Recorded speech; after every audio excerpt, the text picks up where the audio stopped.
Alright, so here we're back on the channel stuff, trying to bang out some videos so I can actually raise my grade in Stenzel before I fail the class. So I am here with Izzy because I need to get more videos out. And we're going to talk about just parents and overprotectiveness and helicopter parenting. So do you want to start it off? Because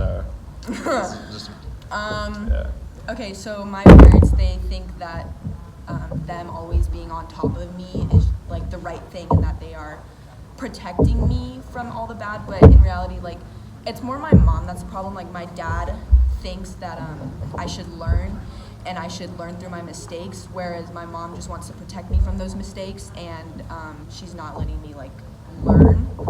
So she checks my phone every night. She takes it like in the middle of the day. She'll be like, give me your phone, and I have to give it to her. Like, it'll just be random.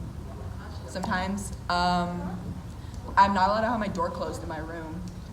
that's tough. Like most kids are.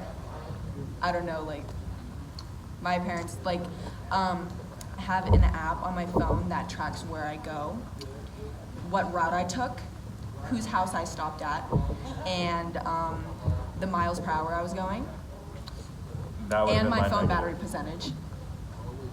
Yeah, I don't know, that was kind of random, but Okay. So I don't know, my mom she's really protective over me. She calls it protective, but it's more so her getting her way and controlling me and what I do. So it's not like, oh, I'm protecting you. It's this is what you're doing and you're gonna like it or not.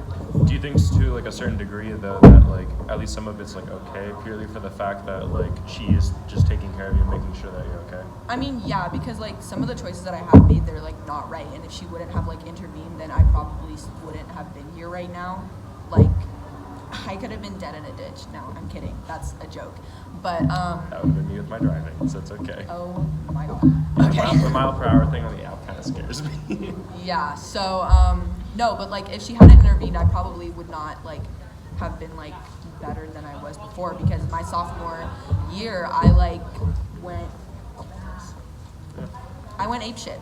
So it's not like Kate. What? These- We're filming. There's people walking here anyways. And this is unedited purely for the fact that I don't care, so. Okay, it just adds more time. Okay, where was I?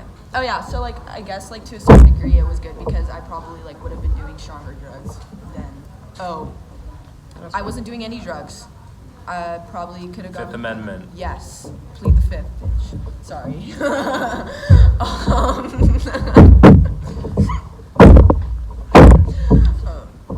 Yeah.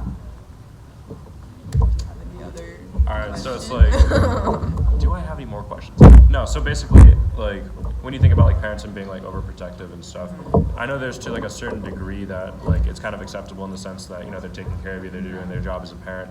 But do you think there's like, you know, you have your level with your mom and stuff, but do you think there's like some things that just shouldn't be accepted by parents like to do?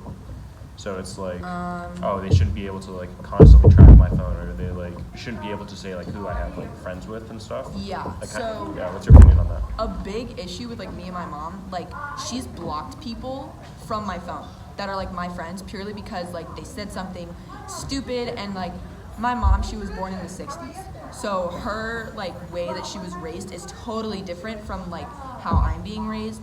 And I think like she's just like, she blocks them, and I'm like, you need to like even calm down with that, because I don't think it's necessarily right for my mom to be like, okay, like she doesn't even ask me, like, So she doesn't talk to you about it, that's the no. thing. Okay. She looks at it, and if it says, oh, like you're a stupid bitch, then they'll be like, okay, she's like blocked. She's like, you don't need those people in your life. And I'm like, okay, like to a point, like it's a joke. And she just doesn't understand that, like, okay, maybe I shouldn't, like that person shouldn't be calling me that, but at the same time, like I think it's a joke rather than it's just like purely them being like genuine about me being a stupid bitch, you know? Yeah. So to that extent, I do think it's more comes to my phone, but I think whenever she tracks my location, like I'm okay with it. Like it doesn't bother me. Yeah, it's not a bad thing, especially because like, especially in the cases when you don't know like what you're doing or where you Right. are and stuff like that's good to at least have that like ability. Mm-hmm. But so basically, it seems like it's more of just like a distinguished like concept of like how she was raised and how you were raised, and trying to Right. find the balance in between. Because my mom, she actually, like, whenever my parents, like, they were dating and stuff, they, like, went to this therapist, and basically they said that my mom has the mind of a 15, 16-year-old. So my dad explains it to me that she's trying to live her childhood, like, experience throughout me. So she's trying to do like a vicarious experience like through the life of you. Because she never had that. Okay. Because her mom basically, like, her mom was trying to make her drop out of junior high the way that she could help with her 5 brothers and sisters.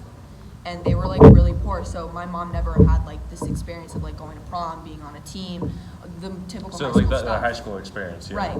So in a way, she's trying to get that through me, but she's doing it, like, she's forcing it onto me how she wants me to be, and it's like, it goes into, like, controlling how I am the way that she wishes that she had that. Yeah. So she's, like, trying to live it through me, which is, like, how my dad explained it to me.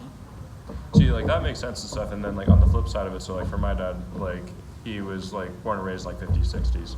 And the big difference is those I wasn't raised in kind of like the concept of like how like the time is now. I was raised in the way that he was raised. Right. Like granted, like there was some changes as far as like punishments and just like what you're able to do and stuff.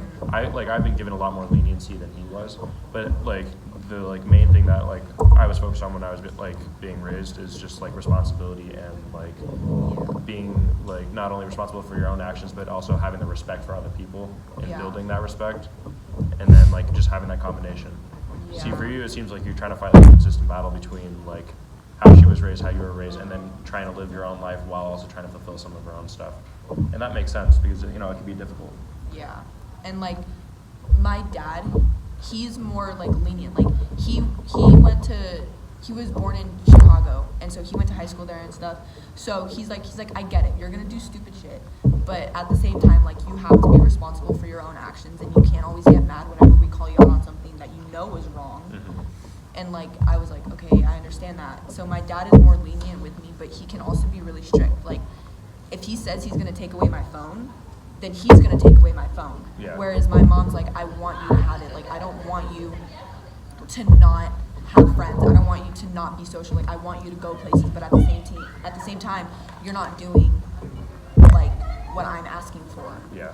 And I'm like, well, what are you asking me for? And she's like, well, I just want you to be good and all this stuff. And I was like, okay, I get that, but if I do something that she doesn't necessarily like, that could result to me getting my phone taken away, like me not being able to go out, not being able to talk to friends, and it's like, Yeah, so it's like trying to please your mom and stuff, and then live your life at the same time. Yeah. Because like your dad and stuff is very similar to the way my dad is.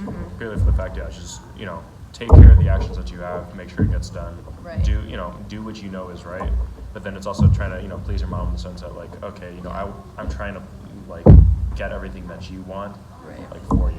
because my dad's a cop, so he We're at like 8 minutes. We're doing good. yes. Hey. So like my dad's a cop, so he's more like he looks at the situation and he like evaluates it and then he talks. Whereas my mom, if something pops into her head, she like says it, and it's not like I like sometimes because she wants me to start trusting her. So it's like, how can I trust you if I'm ranting to you and then all of a sudden you bring it back on me saying I'm the bad person? Yeah. So And so it's like that relationship of like, I'm trying to ask you for like your opinion and your help and stuff, but I don't want it thrown back in my face as like Right. judgment. I just and then want your help. right, like sometimes I just want her to listen to me and not give her opinion, Yeah. but she doesn't necessarily understand that. Yeah. So I think that like, and the funny thing is when I came up here, because I was born and raised in the Valley, so like what's interesting is you come up here and like there's a lot of people that have like a lot of money and stuff, and this is coming from a guy that went to private school for 10 years. I've been around money, like I know how it is and the way people act about it. But when you come up here and stuff, everyone has like a facade of, oh, I have a lot of money. And the thing is they use that to like hide their problems and stuff. And it seems like everyone up here is a lot more protective of everybody, even though it's actually a safer area. yeah. Like, I was, Studio City, Burbank, and then downtown LA. My dad works in Culver City. Oh, really? Okay. Yeah, he's like you're not a bad kid. Yeah. He's like I've seen worse. He's like, you're doing fine, but you just need to like look at your actions a little Yeah, bit. just to watch yourself and Right. stuff, and just like hold yourself accountable for whatever that you do. Yeah. And that's something that doesn't seem like it's actually like, oh, pretty good. All right, I'm gonna split this into a part 2 because I still need 2 videos, and we're just gonna keep going. So this is what 10 minutes. it 15 minutes for her. All right, cool. I don't have my glasses on, so I am blind. It wasn't racist. I didn't mention anything. What do you want about? What, am I supposed to do this instead? Like, yes, I cannot see. Oh my god, relax. Wait, was that the bell? No, it's not.